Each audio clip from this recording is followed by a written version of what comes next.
तो विचार चल रहा था अयुत सिद्ध का जो संबंध है समवाय आदि हो नहीं सकते, क्योंकि वो पहले से कार्य यदि नहीं है फिर उनका कारण के साथ संबंध कैसे कहोगे? क्योंकि दो विद्यमान वस्तुओं का ही संबंध माना जाएगा, अविद्यमान का विद्यमान के साथ संबंध नहीं माना गया। नहीं तो अभाव और अधिकरण के साथ भी समय संबंध होने लगेगा। आप अभाव के साथ स्वरूप संबंध क्यों मानते हैं, समय संबंध क्यों नहीं मानते? क्योंकि विद्यमान वस्तु नहीं है, इसलिए वहां समवाय या संयोग न मान करके आपने स्वरूप संबंध की परिकल्पना किया। उसे सिद्ध है कि दो विद्यमान का बीच में ही संबंध होगा जहां, और वो आयुध सिद्ध हो तो समवाय होगा, नहीं तो संयोग होगा, ये आपका कहना है। लेकिन यहां पर आप कहते हो कार्य पहले से नहीं है। यदि पहले से स्वरूप सिद्ध नहीं है वो, तो फिर उस कार्य का कारण के साथ संबंध समवाय कैसे? वही कह रहे हैं एवं प्राग असिद्ध से अलब्धात्मक कार्य से कारण संबंधो नोपपद्यते कथम द्वयायतत्व संबंध संबंध हमेशा द्वय आयत है, अर्थात दो विद्यमान वस्तुओं के बीच में ही होने वाला वस्तु है। यहाँ तक हुआ था। सिद्धम भूत्वा संबद्धते चेत, ऐसा कहोगे यदि मानने पर कि भाई देखो भले पहले से कहीं नहीं था, लेकिन कार्य की कहोगे कार्य सिद्ध हो करके कारण के साथ संबंध कर लेगा। पहले से नहीं था लेकिन सिद्ध होने के पश्चात कारण के साथ संबंध हो जाएगा उसका। कहते ये भी बात बनेगी नहीं। प्राक कारण संबंधात कार्य से सिद्ध हो, कारण के साथ संबंध हुए बिना पहले से कार्य सिद्ध हो जाए, बाद में संबंध करने लगेगा वो, मैंने उत्पन्न होने के पश्चात संबंध करेगा कहोगे, इसका मतलब पहले संबंध था नहीं। कहते यदि प्राक कारण संबंधात कारण के साथ संबंध होने से पूर्व में ही यदि कार्य का सिद्ध हो, कार्य का सिद्ध स्वरूप मान लेते हो, अभिमन्य मानायाम अयुत सिद्ध भावात, फिर उन दोनों के अयुत सिद्धि का प्रसंग समाप्त हो जाए। कार्य और कारण के बीच में जो अयुत सिद्ध है दोनों, अतः समय सम तुम स्वीकार करते हो खत्म हो जाएगा। क्योंकि कारण के साथ संबंध पाने से पूर्व में ही क्या हो गया, कार्य सिद्ध स्वरूप को प्राप्त कर गया, और उसके बाद संबंध कर रहा है, क्या जरूरत है बाद में संबंध करने की? और बाद में संबंध होता भी तो संयोग होगा, वो बाद में संबंध होता है तो संयोग होगा, वो समवाय तो नहीं होगा ना, क्योंकि उनका आयुक्तत्व ही समाप्त हो गया। क्यों? कारण के बिना कार्य का आश्रित होने पर समय संबंध मानते हो, यदि एक भी नष्ट हो गया तो नहीं मानते। इसलिए कारण के साथ संबंध बाद में होता है कहने लगोगे, इसका ये हुआ कारण के साथ संबंध हुए बिना कार्य अपने स्वरूप को प्राप्त कर गया, और बाद में संबंध कर रहा है, तो बाद में संबंध कर रहा है तो संयोग हो जाएगा। जैसे घट पहले पैदा हो गया और बाद में पट के साथ संबंध कर लिया, है ना। पहले पट का घट के साथ कोई संबंध नहीं था, और घट ने अपना स्वरूप प्राप्त करने के बाद पट के साथ संबंध कर लेता है, तो वहां पर आप क्या संबंध मानते? संयोग। समवाय तो मानते नहीं। इसी तरह से कहते हैं संयोग विभागो न विद्यते, इसलिए कार्य कारण यो हो संयोग विभागो न विद्यते इदम दुरुक्तम स्यात्। इसलिए आपका जो कथन है कार्य और कारण संयोग और विभाग नहीं होता है, वो खंडन हो गया, दुरुक्त हो जाएगा स्वयं के सिद्धांत। इसलिए आपको कहने का मतलब क्या, मानना पड़ेगा संयोग और विभाग को। आप कहते इनमें संयोग विभाग नहीं हो सकता, अतः हम समवाय मानते हैं, वो आप ही की इस प्रकार की स्वीकृति से खंडन हो जाएगा। यथाच उत्पन्न मात्र से अक्रिय से कार्य द्रव्य से विभुभिर आकांक्षा आकाशादि भी द्रव्यांतरे संबंध संयोग एवं अभ्युगम्यते न समवाय एवं कारण द्रव्येण आप संबंध संयोग एवं स्यात् न समवाय। स्पष्ट कर दिया। जैसे उत्पन्न मात्र से अक्रिय से क्रिया रहित हो, उत्पन्न मात्र कोई भी कार्य द्रव्य है वो क्या करता है, विभु आकाश आदि के साथ द्रव्यांतरों के साथ वहां संयोग संबंध आपने माना है ना। उसी प्रकार समय नहीं मानते हो, उसी प्रकार से कारण द्रव्य के साथ कार्योत्पत्ति के उत्तर काल में जाकर के संबंध मानते हो, संबंध संयोग एवं स्यात् न समवाय, फिर वह संयोग ही मानना पड़ेगा, समवाय संबंध नहीं मान सकेंगे। नापि संयोग से समवाय सवा संबंध से संबंधी व्यतिरेक अस्तित्व किंचित प्रमाणम अस्ति। एक बात तो सिद्ध कर दिया, कार्य कारण भाव का बीच समवाय संबंध नहीं हो सकता। और दूसरी बात, आप संयोग संबंध या समवाय संबंध को स्वतंत्र पदार्थ मानना चाहते हो, वो भी नहीं हो सकता। ये समवाय नाम का वस्तु एक स्वतंत्र पदार्थ नहीं है। संबंधियों से अलग कोई समवाय नाम का चीज हमें दिखा दो। किसी भी पदार्थ को एक स्वतंत्र पदार्थ मानने के लिए आपको स्व संबंधी पदार्थों से पृथक अस्तित्व का सिद्ध करना पड़ेगा। जैसे घट से पट एक भिन्न अस्तित्व वाला है, क्योंकि घट के बिना भी पट रह रहा है, उपलब्ध हो रहा है हमें। उस प्रकार का समवाय की स्वतंत्र उपलब्धि है क्या? तो फिर कैसे उसको स्वतंत्र पदार्थ मानते हो आप? इसलिए भी कहते देखो, संबंधित द्रव्य प्रत्यय व्यतिरेकेण संबंधी नापि हो गया, नहीं, नापि संयोग से समवाय सेवा संबंध से, समवाय संबंध या संभव संयोग संबंध का अपने संबंधी व्यतिरेकेण अस्तित्व किंचिदपि प्रमाणम न अस्ति। संयोग संबंध या समवाय संबंध को अपने संबंधियों से भिन्न स्वतंत्र वस्तु मानने में कोई प्रमाण नहीं है। तो क्यों नहीं है भाई? क्यों? संबंधी शब्द प्रत्यय व्यतिरेकेण न संयोग समवाय शब्द प्रत्यय तयोर अस्तित्वम इति चेत न। वो कहता है पदजन्य प्रतीति विषयत्वम पदार्थत्वम। हमारा लक्षण यह है पदजन्य प्रतीति विषयत्वम पदार्थत्वम। वैशेषिकों का या नैयायिकों का लक्षण बनता है। और शब्द क्या है? संबंध एक अलग शब्द है, संबंधी एक अलग शब्द है। व्याकरण के हिसाब से इन दो शब्दों का अपना स्वतंत्र अर्थ है। अतः पद जो संबंध है और संबंधी जो पद है, तज्जन्य जो प्रतीति, अतः शब्द भी भिन्न है, तज्जन्य प्रतीति भी भिन्न है। अतः शब्द और प्रत्यय का जो व्यतिरेकेण संबंधी शब्द और संबंधी शब्द जन्य जो प्रत्यय, उससे भिन्न ही संयोग शब्द और तज्जन्य प्रत्यय, समवाय शब्द और तज्जन्य प्रत्यय भिन्न होने के कारण से संयोग समवाय शब्द प्रत्यय दर्शनात् तयो हो अस्तित्वम, इसे उन दोनों का पृथक अस्तित्व माननी चाहिए। इति चेत न, ऐसे कहोगे तो नहीं चलेगा। कोई जरूरी नहीं है शब्द भिन्न होने मात्र से, प्रत्यय का भिन्न होने मात्र से अर्थ में भी भिन्न हो जाए, ये नहीं। जैसे घटा और कलश, दो शब्द है, शब्द भिन्न है ना, घट कलश, शब्द तो बिल्कुल भिन्न है। और इनसे जन्य प्रत्यय भी क्या? अयं घटः अयं कलशः, एतादृश वृत्ति ज्ञान बनेगा आपका है। लेकिन इस प्रत्यय का विषय अलग है क्या? शब्द जन्य शब्द भी भिन्न है, शब्द जन्य प्रत्याकार भी भिन्न होगा, लेकिन उस प्रत्यय का विषय जो है एक हो सकता है ना।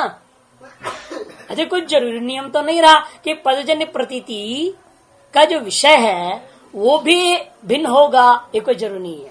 शब्द भिन्न हो सकता है, प्रत्याकार भी भिन्न हो सकता है, लेकिन उसका जो विषय होगा वो एक हो सकता है। यही पर्यायवाची शब्दों में देखा गया है। इसी प्रकार से वेदांती कहता है संबंध और संबंधी शब्द आप प्रयोग जो कर रहे हैं, शब्द भले भिन्न है, तज्जन्य तदाकार प्रत्यय भी भिन्न हो सकता है, लेकिन उसका विषय एक है, भिन्न नहीं है। वही करे एकत्व संबंधी शब्द प्रत्यय व्यतिरेक चेत न, क्यों? एकत्वेपि स्वरूप बाह्य रूप अपेक्षया अनेक शब्द प्रतिदर्शनात्, क्योंकि एक होने के बावजूद भी अपेक्षाकृत भेद को लेकर के, कहीं स्वरूप को लेकर कहीं बाह्य रूप को लेकर के आप शब्द भी अलग कर देते हो, प्रत्यय भी अलग हो जाता है, लेकिन वस्तु वही रहेगा। जैसे एक ही आदमी है, वो बाप भी है, चाचा भी है, ताऊ भी है, बड़ा भाई भी है, किसी का छोटा भाई भी है, किसी का पति है, किसी का भांजा है, किसी का भतीजा है। शब्द तो आपने अलग कर दिया और प्रत्यय भी सबका अलग अलग होगा, उससे भावना भी अलग अलग बन जाती है, लेकिन व्यक्ति तो बदल नहीं जाएगा ना। किसी ने चाचा बोला जिस समय, उसे दूसरा पुकारे ताऊ जी, उतने से क्या आदमी फर्क हो जाएगा? चाचा और ताऊ कहने से आदमी तो वही रहेगा। शब्द अलग हो रहे हैं, प्रत्यय भी अलग हो रहा है, वहां भावनाएं भी प्रत्यानुसार में भिन्न भिन्न हो जाता है। अब कोई स्त्री अब पति की भावना कर रही तो उसके अंदर अलग भाव होगा। जब पति शब्द बौद्ध मान लिया उस वस्तु को, अगर भतीजा शब्द बौद्ध माने तो उसका दृष्टि अलग होगा, और भांजा मान लिया तो शकुनी की दृष्टि अलग बन जाती थी दुर्योधन के प्रति। तो भाव भी बदल जाता है कि शब्द प्रत्यय और भाव तक भी बदल गया। लेकिन वस्तु तो वही रह गया, वो तो अलग नहीं रहा। इसलिए गद्य को दृष्टांत वही देंगे। इसलिए यथा एकोपि संदेव दत्तो लोके स्वरूपम संबंधी रूपम चापेक्षा अनेक शब्द प्रत्यय भाग भवति। जैसे देवदत्त है इस लोक में आप देखते हो, और एक होने के बावजूद भी उसका अपने स्वरूप को लेकर के और संबंधी रूपता को लेकर के अपेक्षा अनेक शब्द प्रत्यय भाग भवति। उसका स्वरूपता आपने कह दिया मनुष्य है, और स्वरूप में भी मनुष्यों में भी नहीं, ब्राह्मण है, ब्राह्मणों में भी है श्रोत्रिय है, श्रोत्रियों में भी है वदान्य है, ये हो गए ना अलग अलग। और फिर ये बालक है, बाह्य दृष्टिया स्वरूप दृष्टिया वहां तक हो गया, वदान्य तक स्वरूप दृष्टिया। उस जीव का अपना स्वरूप शुद्ध ब्रह्म से नहीं यहाँ पर मतलब है, देवदत्त रूपी जीव को लेकर कहा जा रहा है वो मनुष्य है, ब्राह्मण है, श्रोत्रिय हो गया है, वदान्य भी हो गया है। ये जो चार विशेषण स्वरूप पर रखे हैं, चार अलग अलग शब्द प्रयोग हो रहा है, शब्दानुसार प्रत्यय विभिन्न है, प्रत्यानुसार भावना विभिन्न हो जाता है, लेकिन वस्तु तो वही आदमी है, देवदत्त ही है, देवदत्त से अलग है कोई दूसरा नहीं है। वदान्य कहते दाता, दानी है, महान दानी है ये, जो भी आप बोले उसको ना नहीं बोलते, तुरंत दे देता है। वदान्य मैंने महान दाता। बालः युवा स्थविर पिता पुत्र पौत्र भ्राता जामाता इति, ये सब बाह्य स्वरूप दृष्टिया है। बाह्य रूप एक स्वरूप हो गया, एक बाह्य रूप हो गया।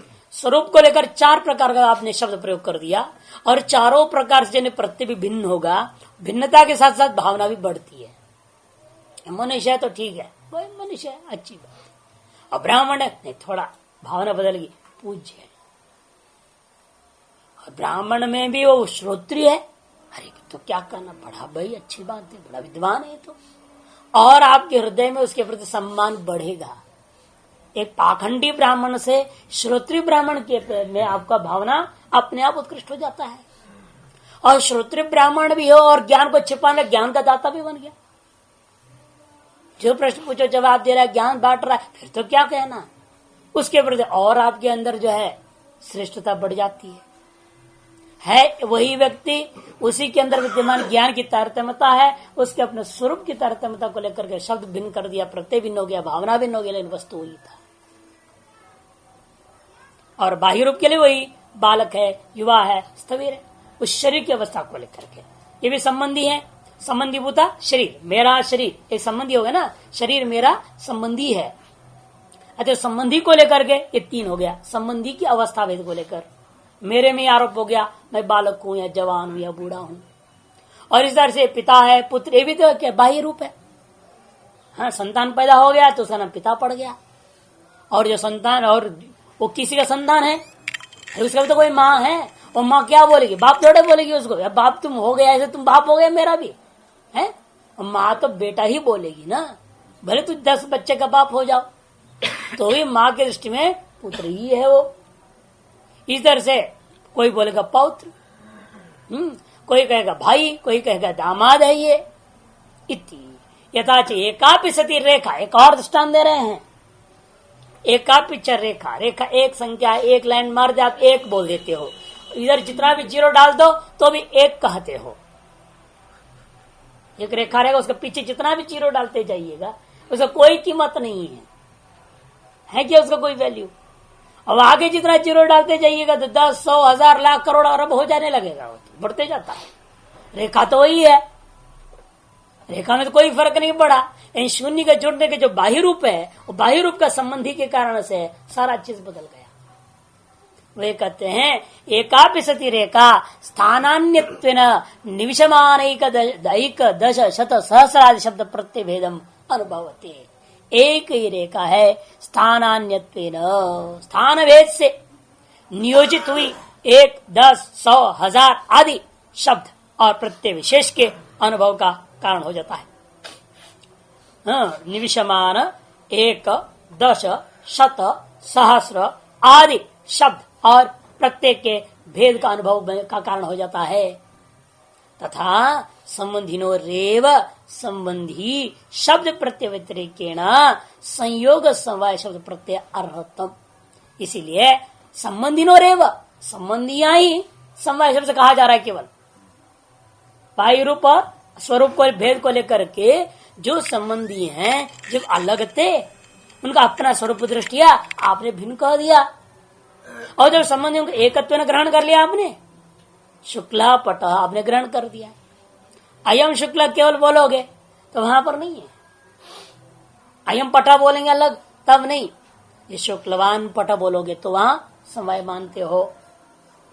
अतः स्वरूपतः वो पृथक हैं, जब लेकिन संबंधी रूपेण परस्पर ग्रहण हो जाते हैं तो उस संबंधी का अपना स्वरूप के अलावा उसके अंदर एक बाह्य रूपता आ गया समवाय, और वो उससे अलग नहीं है, भी वही है, लेकिन आरोपित एक स्वरूप आ गया है। जैसे वह पुत्रत्व पितृत्व वगैरह बाह्य रूप आ जाता है, समवाय भी एक बाह्य रूप आ गया। संबंधी नोरेव संबंधी शब्द प्रत्यव्यतिरेकेण, संबंधियों को ही संबंधी शब्द और संबंधी प्रत्यय का भिन्न संयोग शब्द प्रत्यय या समय शब्द प्रत्यय का भी वे संबंधी ही, संबंधी नोरेव रतम। जैसे एक देवदत्त में बाल भी था और वही देवदत्त में आपने देवदत्त जो है ब्राह्मणत्व भी देखा, स्वरूप दृष्टिया ब्राह्मण हो गया और बाह्य रूप दृष्टिया बालक हो गया। तदत वे संबंधी को ही स्वरूप दृष्टि आप कहोगे क्या, ये घट है, ये रूप है, ये रस है, ऐसा अलग अलग बोलते जाओ, लेकिन वही बाह्य रूप क्या आ जाता है जब आप संबंधियों से अतिरिक्त नहीं है वो भी, लेकिन शब्द प्रत्यय अलग हो सकता है, उसी संबंधी में समवाय शब्द हो जाएगा, संयोग शब्द हो जाएगा। अब दो अंगुलियों का मिलन हो गया, आपने कभी इन दोनों के जो संयोग है, वो संयोग वास्तव में इन संबंधियों से अलग कुछ भी नहीं है, कोई स्वतंत्र वस्तु है ही नहीं वो। इसलिए कहते कि देखो कि तथा इत्यादि न व्यतिरिक्त वस्तु अस्तित्व है ना, न व्यतिरिक्त वस्तु अस्तित्व, व्यतिरिक्त वस्तु के अस्तित्व को लेकर के शब्द प्रत्यय नहीं हो रहा है।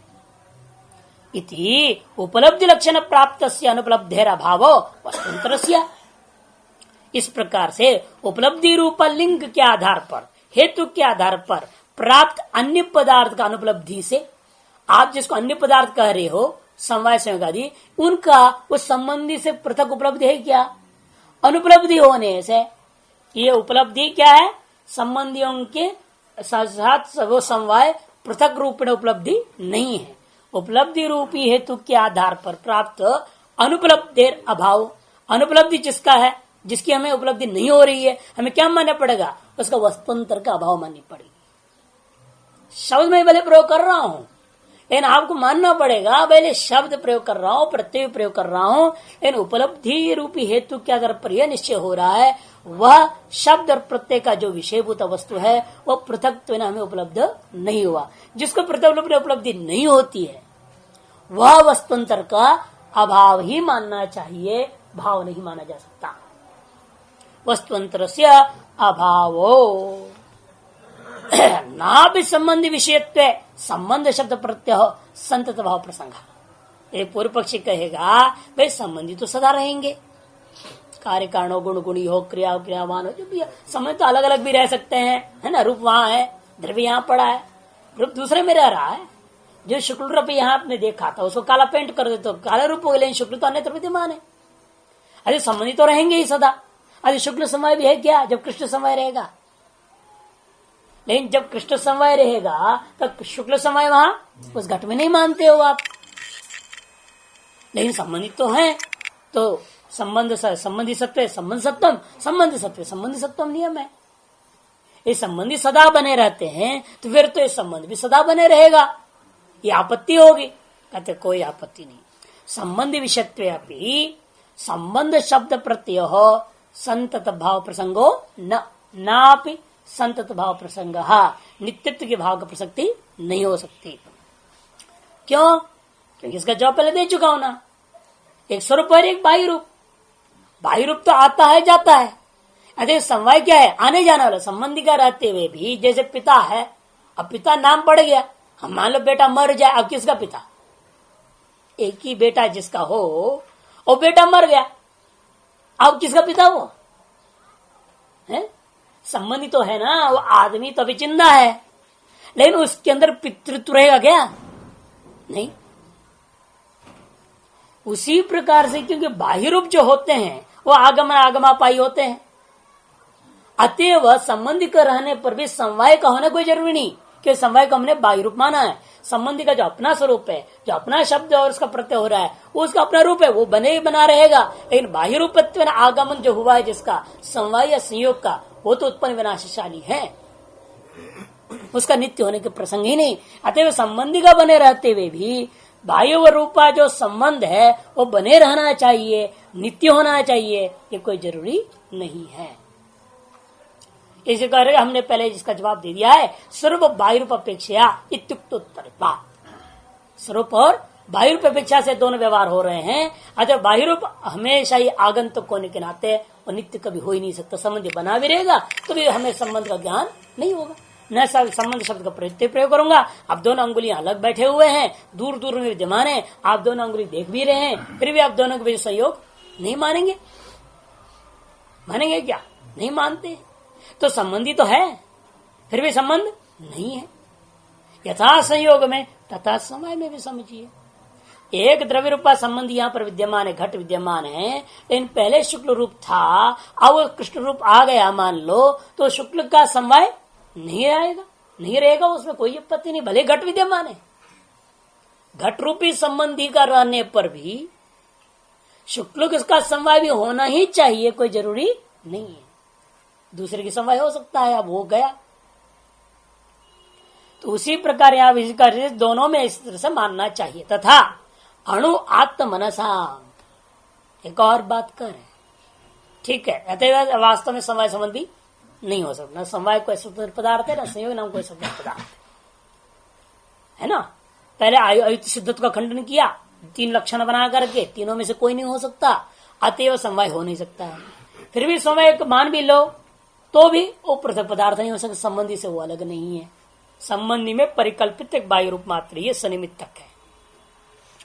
और रही बात अब समवाय भी नहीं हो सकता, ये भी खंडन हो गया। फिर मान लो समवाय है भी, तो भी संयोग भी है मान लिया जाए, पृथक है मान भी लिया जाए, तो भी आत्मा और मन का संयोग, परमाणु द्वय का संयोग हो नहीं सकता। संयोग तो सदेश पदार्थ में होता है, निरवय पदार्थ नहीं हो सकता। वही करे देखिए, अब अगला स्टेप उठाते हैं कि तथा अणु आत्म मनसा अप्रदेशत्वात् न संयोग संभवती। संयोग का संबंध वहां संभव ही नहीं। प्रदेशवतो द्रव्य से प्रदेशवता द्रव्यांतरेण संयोग दर्शनात्, प्रदेशवान एक द्रव्य का प्रदेशवान दूसरे द्रव्य के साथ में ही, अर्थात सावयव देशावच्छिन्न होकर के रहने वाले वस्तु को सावयव हम कहते हैं। अरे सावयव वस्तुओं के परस्पर संयोग या समवाय आदि को देखा गया, निर्वय वस्तु का नहीं हो सकता है। कहते कल्पिता प्रदेशा अणुआत्म मनसा भविष्यन्ति। पूर्व पक्षी कहता है ऐसे क्या दिक्कत है, कल्पित प्रदेश मान लेंगे ना हम, परमाणु में भी, मन में भी, आत्मा में भी। कहते फिर तो आ गए ना वेदांत मत में घुस जाओगे तुम भी, है वैसे कैसे रह जाओगे फिर। यदि कल्पित देश मान ही लिया वस्तु के अंदर, कल्पित को लेकर हम सारा सृष्टि मान रहे ना आत्मा में, तो परेशानी क्या हो रही है आपको। जब आप भी परमाणु में कल्पित देश को लेकर दृढ़ मान लिया, तो दृढ़ कैसा होगा फिर, वो भी कल्पित ही तो होगा। तो सारा तेरा ब्रह्मांड भी कल्पित हो गया कि नहीं हो गया। अब ये कि आप परमाणु में कल्पना कर रहे हो, हम आत्मा में कल्पना कर रहे हो, इतना ही तो फर्क होगा। तो कल्पित मानने पर तो मायावाद अपने आप स्थित हो जाएगा। इसे कल्पित शब्द तो वैशेषिक और नैयायिक को महान अभिशाप है, वो शब्द प्रयोग ही नहीं कर सकते जिंदगी में कभी। वो तो भ्रांति में प्रयोग करेंगे, यथार्थ अनुभव में। कल्पित रज्जु में जो है सर्प कल्पित हो, वो भी उसको सर्पत्व धर्म दिखाई दिया है ना, तद अभावती तत्प्रकार का अनुभव यथार्थ अनुभव में ही उनको थोड़ा कल्पना का अवसर मिलता है। नहीं तो कल्पना उनके कोश में ही नहीं, उनके शब्दावली में नहीं हो सकता है। न्याय वैशेषिक में वस्तु के विषय में, पदार्थों के विषय में कल्पना नहीं मान सकते, यानी सब यथार्थ है उनके यहाँ। इसलिए कहते कि देखो कल्पिता प्रदेशा अणुमात्म मनसांश भविष्य चेत न, अविद्यमान अविद्यामान हो गया, काट दीजिए, अविद्यमान अर्थ कल्पनायाम सर्वार्थ सिद्ध प्रसंगात। समस्या होगी यदि अविद्यमान अर्थ की कल्पना करने को आप स्वीकृति दे दोगे तो सर्वार्थ सिद्धि हो जाएगी।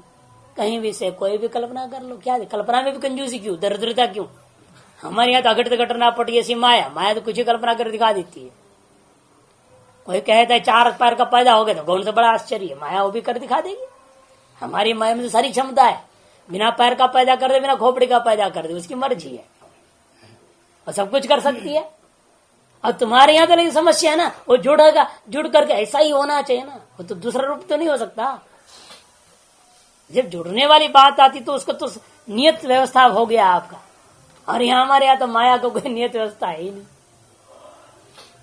इसे कहते हैं कल्पना ही करने लगोगे सर्वार्थ सिद्धि प्रसंगा, यानेव विद्यमान विरुद्धो वार्थ कल्पनियो ना तो कहते नियम हेतुभावत, इतनी ही कल्पना करना चाहिए, इतना कल्पना नहीं करना चाहिए। कौन नियमन करेगा? 7 पदार्थ क्यों, फिर बोलेंगे 20 पदार्थ कल्पना करेंगे हम, क्यों कंजूसी करें? कोई 100 करे, कोई 1000 भी करे, आपको क्यों पेट में दर्द होता है? आप कहिए ना, हाँ ठीक है, ये भी ठीक है बोलो। जैसे वेदांती बोलता है सब मत ठीक है हमारे यहाँ, कोई दिक्कत नहीं, सब कल्पित है। अब मिथ्या 1000 संप्रदाय हो जाए, हमें परेशानी क्या है? जैसे ऊंट की कहानी सुना था ना हमने बहुत पहले, याद है ना ऊंट की कहानी?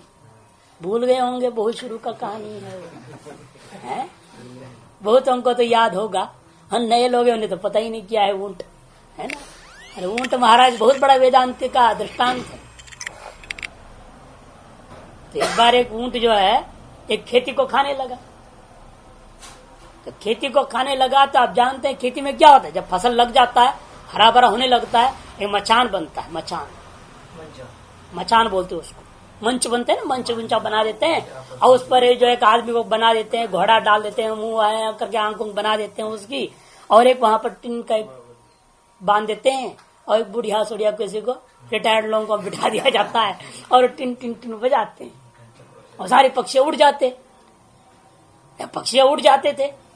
अब एक ऊंट आया, और बुढ़िया यूं टिन टिन टिन बजावे, और ऊंट ना सुने उस बात को, वो अपने खाए जाए।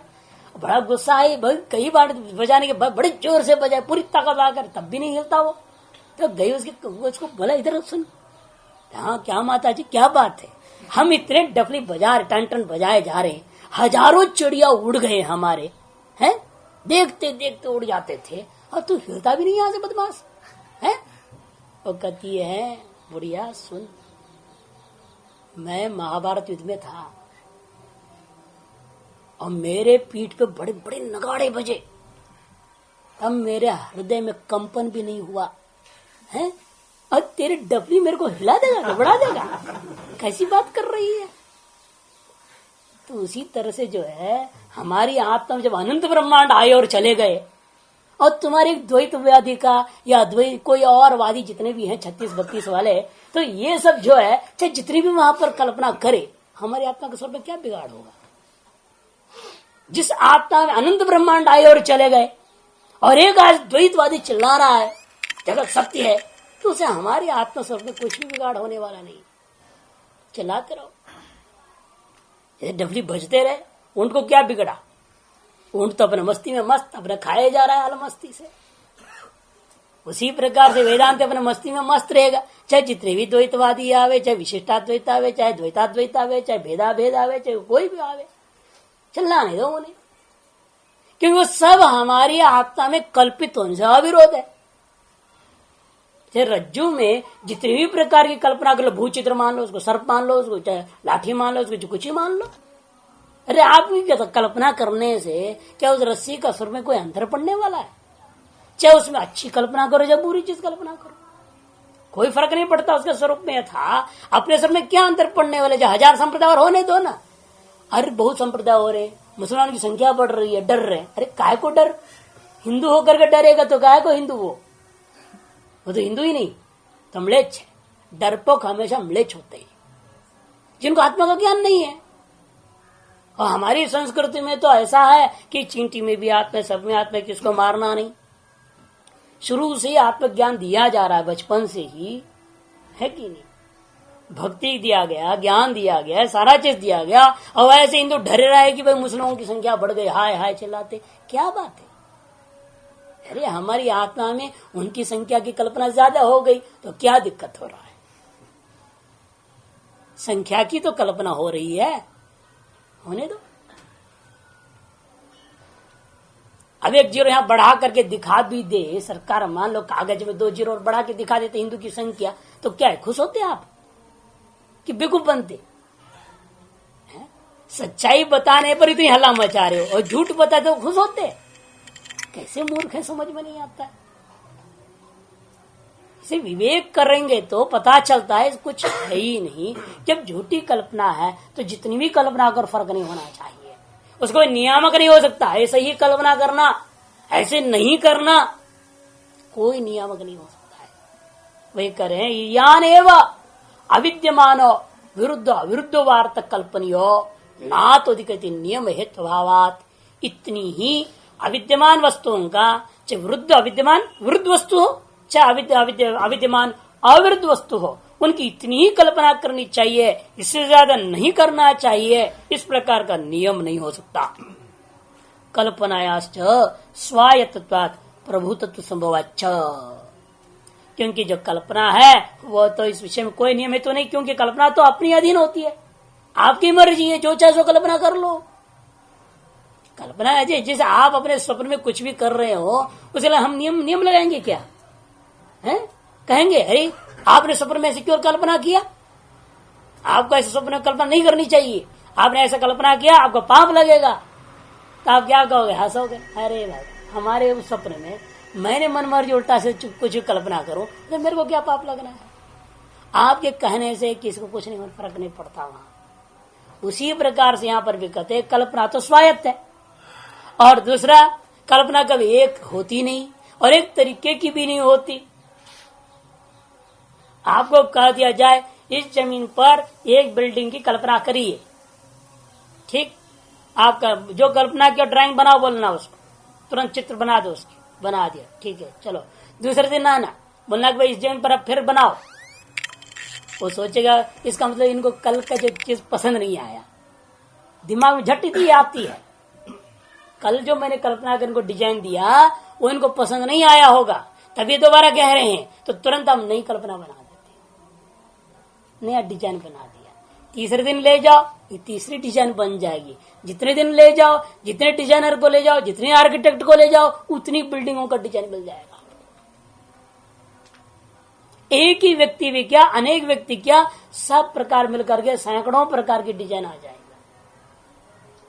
लेकिन सभी के द्वारा वो उतनी ही जमीन है, जमीन बढ़ा नहीं घटा नहीं, जमीन की लंबाई चौड़ा उतनी ही रहेगी, लेकिन उसमें कल्पित जो बिल्डिंगों की संख्या एक नहीं हजारों भी हो जाएंगे। कि कल्पना हमेशा एक आकार हो ही नहीं सकता। एक ही व्यक्ति की कल्पना एक ही विषय में अलग अलग होते जाता है। इस बार मैं कई बार बोल चुका हूं, कोई व्यक्ति कहीं से आ गया आपके प्रांत से, क्या होता है, हाँ बड़े बड़े हमारे गांव का तरफ का आ गया, अच्छा अच्छा आओ, बड़ा प्रेम से बुलाएंगे, स्वागत करेंगे, उसको बढ़िया व्यवस्था करेंगे, सारी हिसाब किताब मदद पूरी कर देंगे। और कोई बात में खटपट हुई, उससे बड़ा उनके लिए दुश्मन नहीं होता। क्यों भाई? जिसको आपने परम मित्र परम इष्ट माना, पहले सारी सुविधाएं दी, अपना कपड़े उतार के देने को तैयार, अपने कंबल देने को तैयार, और बाद में दुश्मन हो गया। अरे ये कैसी बात है? व्यक्ति तो वही था, व्यक्ति में कोई अंतर नहीं, एंड आपकी भावनाएं और आपकी अपेक्षाओं के अधीन होकर आपकी कल्पना में भिन्नता आ गई। जिससे पहले मित्रत्व की आपने कल्पना की थी, उसी में आप शत्रुत्व की आप कल्पना कर रहे थे। तो इसलिए कहते हैं कल्पना में प्रभुत्व भी है, प्रभुतत्व संभवाच्च। प्रभुतत्व माने बहुतत्व संभवाच्च। न च वैशेषिक कल्पितेभ्य षड्भ्य पदार्थेभ्य अन्य अधिका शतम सहस्र वार्ता न कल्पितव्य निवारक हेतुरस्ति।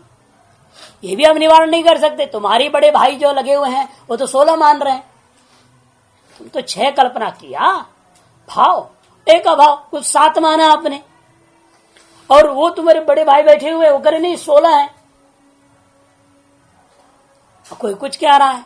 इसलिए कहते देखो वैशेषिक कल्पितेभ्य षड्भ्य पदार्थ भाव को लेकर के षड्भ्य पदार्थेभ्य अन्य अधिका, अन्य लोगों के द्वारा अधिक कल्पना नहीं करना चाहिए।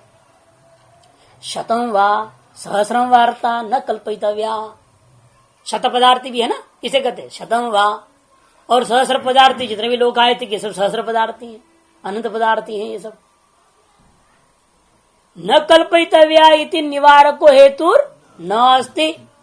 जब कल्पना नहीं करना चाहिए, ऐसे निवारण करने का कोई लिंग, कोई प्रमाण आपके पास विद्यमान नहीं है। तस्माद यस्मै यस्मै यद्यद् रोचते तत्तत् सिद्ध्येत्। इसे जिस जिस के लिए जो जो अच्छा लगे, जैसा उसकी मर्जी हो, वैसे वैसे उसमें कल्पना कर डालेगा।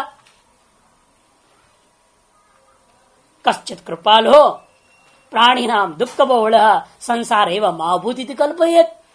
कोई कृपालु वो सोचेगा ये संसारी ना होता तो अच्छा होता, संसार का नाश हो जाए, संसार का नाश हो जाए, इसलिए जप करेगा। क्यों कृपालु है, वो देख रहे सारी दुनिया दुखी है संसार के कारण से, इसलिए पूरा भगवान से प्रार्थना कर रहा है, जप कर रहा है, जल्दी से जल्दी संसार को मिटा दो मेरे सामने, ताकि दुखी रहे, न रहे बांस, न बजे बांसुरी, न संसार रहे, न दुख होवे किसी, सब मुक्त हो जावे। ऐसा सब समय यही प्रार्थना करेगा, संसार मिट जाए, सब मुक्त हो जाए। लेकिन दूसरा है, उसको बड़ा मजा आता है इसमें। हाँ, वो कहता है नहीं होना चाहिए, अरे मुक्त का भी जन्म हो जाना चाहिए। वो कहेगा मुक्त का भी जन्म हो, बड़ा आनंद आएगा देखने में।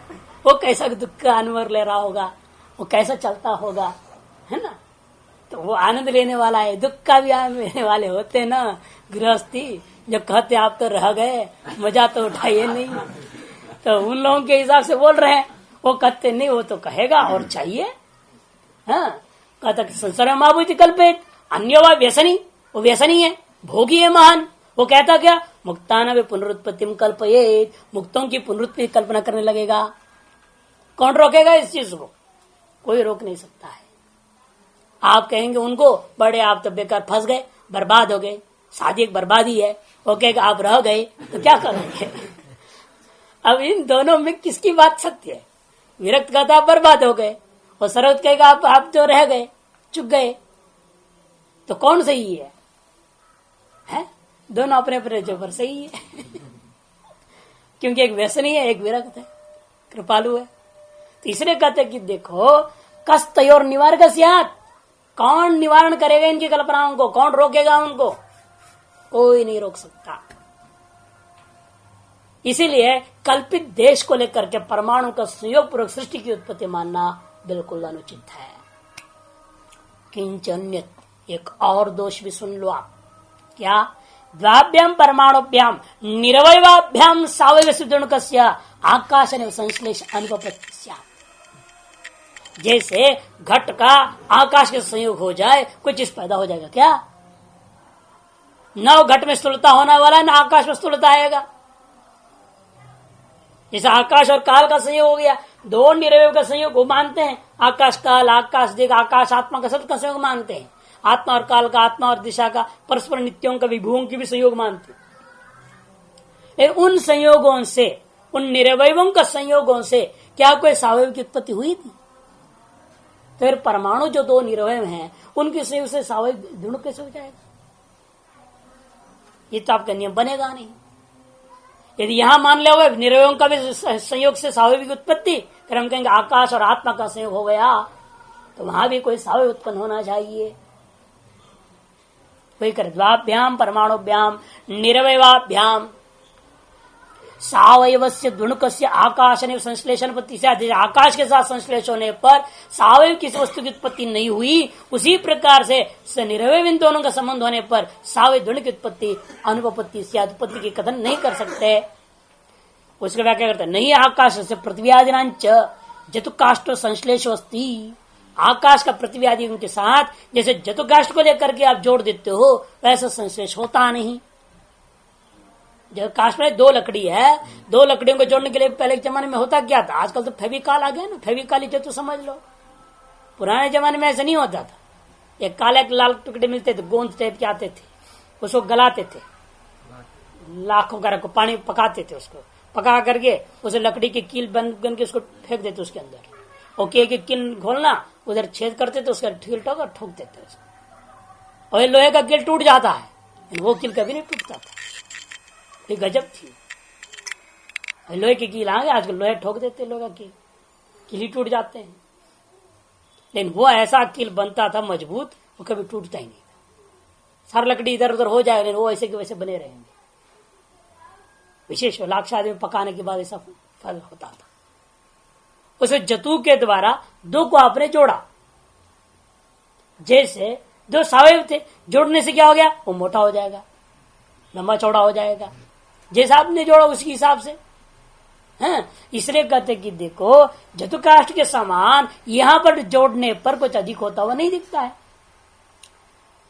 जतुकाष्ट संश्लेषो नहीं अस्ति, आकाश और पृथ्वी आदियों का परस्पर जतुकाष्ट संयोग आदि के समान संयोग नहीं हो सकता। कार्य कारण द्रव्योर आश्रित आश्रय भाव अन्यथा नुपपदित अवश्यम कल्प्य समवायति चेत न। फिर भी पूर्व पक्षी कहता है कार्य कारण द्रव्यों का आश्रित आश्रय भाव की अन्यथा अनुपपत्ति के कारण से आपको मानना चाहिए। अब अर्थापत्ति प्रमाण लाया, आप अनुमान आदि छोड़ दी, यदि भी अर्थापत्ति उनके मत में नहीं है, अर्थापत्ति को भी अनुमान में ही डाल देते हैं। भोजन के बिना जो है, जैसे देवदत्त मोटा नहीं होता, पीनो देवता दीवान पुंगते तर्री रात्रि भोजन कल्प्य है कि नहीं, उसको भी अनुमान में ले लेते हैं। वो कोई बात है, अनुमान से सिद्ध कर रहे हैं, लेकिन वही कार्य अन्यथा अनुपत्ति है। नहीं तो कार्य और कारण का परस्पर में आश्रय और आश्रित भाव बनता नहीं। घट जो है कपालों में है या पट तंतु में है, तो तंतु क्या है, आश्रय हो गया, पट आश्रित हो गया। इन आश्रय और आश्रित का परस्पर जो है व्यवस्था कार्य और कारण का बीच में नहीं हो पाएगा। उस व्यवस्था को देने के लिए हम एक समवाय मान लेंगे, ये भी जरूरत नहीं, पीछे न इतरेतर आश्रयत्वात् या इतरेतर आश्रय दोष है। यहाँ क्या हो जाएगा, इतरेतर आश्रय दोष होगा। कैसे, कार्य कारण योरी भेद सिद्धौ आश्रित आश्रय भाव सिद्धि, और आश्रित आश्रय भाव सिद्ध उच्च तयोर भेद सिद्धि। पहले तो कार्य और कारण भाव का भेद की सिद्धि करनी पड़ेगी, उसके भेद के आधार पर ये निर्णय होगा ये आश्रय है, ये इसमें आश्रित है, और आश्रय आश्रित भाव सिद्ध होने पर उन दोनों में भेद सिद्ध होगा, तन्य आश्रय दोष हो गया। भेद सिद्ध आश्रय आश्रित सिद्धि स्यात्, आश्रय आश्रितत्वात् भेद सिद्धि स्यात्। ये आश्रय और आश्रित भाव में रह रहे हैं, अतः दोनों भिन्न है, दोनों भिन्न है, इसलिए उनका आश्रय आश्रय भाव में मान रहा हूं, ऐसे ही हो गया अन्योन्याश्रय दोष। इति कारण से संस्थान मात्रम कार्यमिति अप्युगमात्। इसलिए तो हम वेदांत में समस्या ऐसा नहीं होती, नहीं कार्य कारण और भेद आश्रित आश्रय भाव वा वेदांतवादी भी अभिगम्यते। कार्य कारण का भेद या उनमें आश्रित आश्रय भाव हम वेदांतवादियों की तरफ स्वीकार ही नहीं किया गया। क्यों, क्योंकि कारण से संस्थान मात्रम कार्यम इत्यप्युगमात्। कारण में ही परिकल्पित एक संस्थान स्वरूप विशेष कार्य होता है, और सोना ही में आपने कुंडल बना दिया, उसका नाम कुंडल रखा है, सोना को कहीं और कुछ नहीं किया आपने, सोना तो सोना ही है, अब भी सोना है। इसे जब आप कोई सोना को देते हो तो वजन कराते हो, क्यों, बाद जब बनाएगा वो ये नहीं वो कह सकता है ना, नहीं तो अरे अब तुमने कुंडल बना दिया, तेरा पहले 10 ग्राम था और कुंडल बनाने के बाद 5 ग्राम हो गया, अब मान लोगे, लड़ाई हो जाएगी। है ऐसे कैसे होगा, हमारे सोना को तुम खा गए बोले, तुम चोरी किया बोलोगे। 10 ग्राम था हमने जो दिया वो 10 ग्राम ही होना चाहिए सोना, पक्की बात है। चाहे तुम उसे कुंडल बनाओ, चाहे हार बनाओ, चाहे कुछ बना लो। अर्थ क्या है, कारण का समय कोई अंतर तो पड़ा, कारण तो उतना ही है, आकार में फर्क पड़ा ना। संस्थान विशेष पहले गोल था या चौकोर था, ईंट जैसे था, चाहे टिकिया जैसे था या रुपया जैसे था, जैसा भी एक आकार में था वो आकार परिवर्तित हो गया, उसमें संस्थान विशेष कहते हैं आकार का परिवर्तन। मिट्टी था, चूर्ण रुपेणा था, उसको पानी वानी डाल के चिकना डाला, उसको गोल बना दिया, पिंड बना दिया, अब पिंडाकार हो गया। तो मिट्टी तो है, वही चूर्ण है, कोई अलग तो है नहीं वो, लेकिन चूर्ण आकारता को त्याग करके पिंडाकारता को प्राप्त किया। फिर पिंडाकारता को आप त्याग करा देते हो, चक्के एक बार डाल के घुमा करके उसको जो है सर में चक्कर आता नहीं बेचारे को, इधर घूमते रहता है वो, और आप घूम जाइएगा तो सर में चक्कर आ जाता है, लेकिन उसको घुमाते रहते हैं खूब, और घुमा कर घड़ा बना देते हो। आकार तो परिवर्तन किया आपने उसका भी। इसे कहते हैं कारण से संस्थान मात्रम कार्यम इति अभिगमात्, अर्थात संस्थान विशेष की आपने उस कारण में परिकल्पना किया है और कुछ नहीं किया वहां पर आपने। किंचन्यत, और दूसरी बात एक और दोष भी है, परमाणु नाम परिच्छिन्नत्वात्, यावत्यो दिशा षडष्टो दशवा तावत भी अवयव सावयवाहत्य स्युः सावयवत्वात् अनित्याश्चिति नित्यत्व निर्वृत्त विगमो बाध्यता। यदि इन परमाणुओं को दिशा को लेकर के कल्पित अवय वाला मानकर यदि परिच्छिन्न मान लोगे, आपका स्व सिद्धांत हानि हो जाएगा। परमाणु नाम परिच्छिन्नत्वात्, परमाणुओं को फिर परिच्छिन्न मानना पड़ेगा।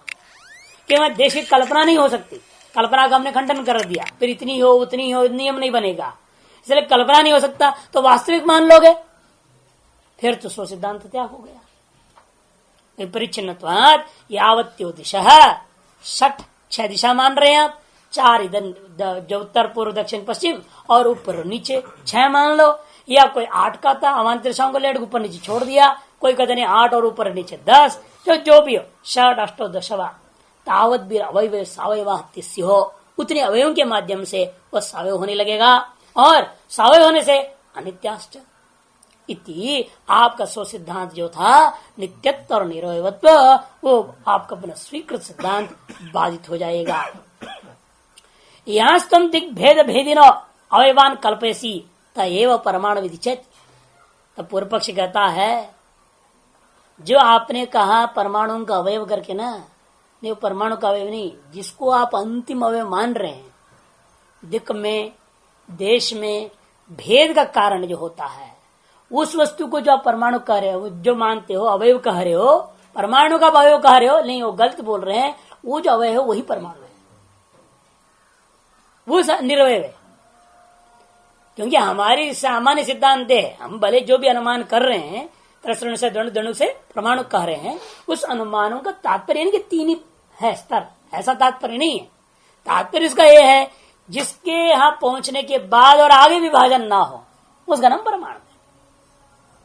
करे जाओ जितने कर सको आप, जहां के आगे पहुंचने के बाद आप उससे आगे और विभाजन न कर सको, उसी का नाम हमारे मत में परमाणु है।